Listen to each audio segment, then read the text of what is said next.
Gentlelady yields now. Call on our great chairman for his question. Thank you, Mr. Chairman. And let me make it very clear, we're not attacking unions. We're attacking abusive union leadership that are not doing what they're supposed to do for their union membership.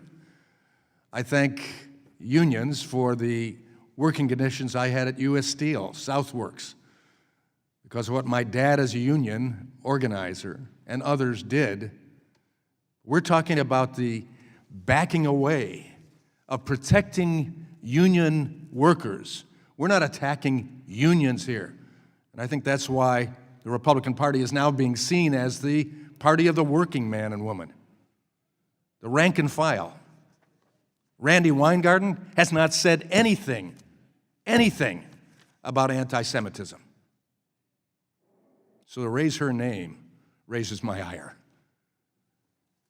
Ms. Mann, your testimony is very clear. And so let me go back. Have there been instances where the union has chosen to advance the interests of those engaging, and I'm talking about the union leadership, protecting the interests of those engaging in harassing conduct over the interests of unions' Jewish members? Yes. Very sadly, the union has doubled down on protecting its members' ability to promote anti-Semitism and images that make Jews feel threatened in the workplace. As soon as our poster policy was enacted, requiring that the office simply be neutral, that nobody post anything related to the Gaza-Israeli conflict. What's wrong with that? In the office, exactly. That's all we're asking for. We just don't, at 5 p.m. when you leave the office, you should be free to say whatever you want about whatever issue it is. You have complete free speech. American liberty. But when you're in the office, you don't have a right to free speech. And that's all that NILAG management asked to be done. As soon as that happened, ABN posted watermelons all over our office, a symbol of Palestinian solidarity. And over the watermelons, it says, NILAG violates free speech. NILAG silences workers.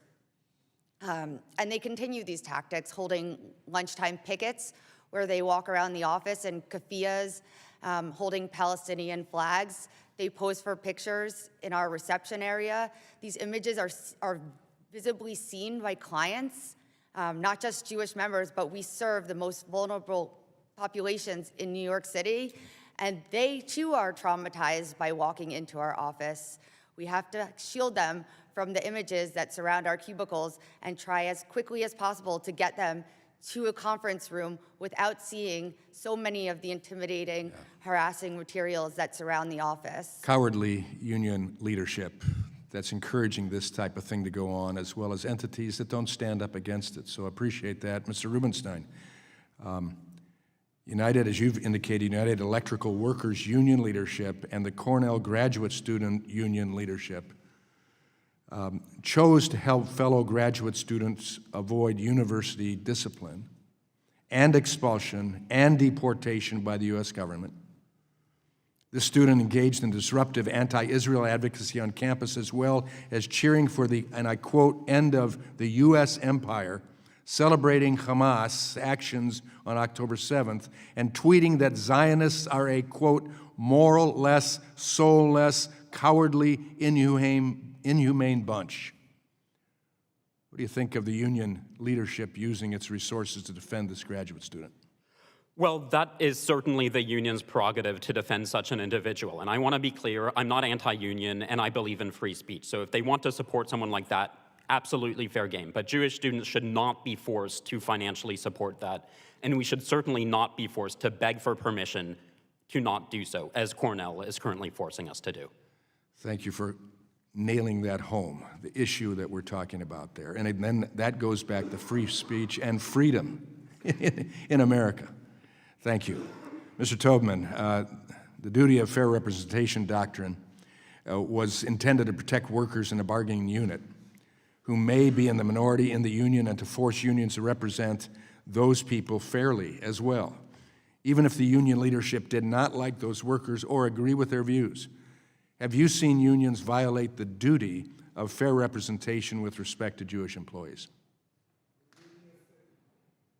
The duty of fair representation, if properly interpreted, would prevent exactly what Ms. Mann and Mr. Rubenstein are seeing on their campuses or their workplaces. The problem is that over the years, the duty of fair representation has been watered down, and it is very difficult for employees to use that to protect themselves from this sort of anti-Semitic atrocities in Thank the you. workplace. My time has expired. I yield back.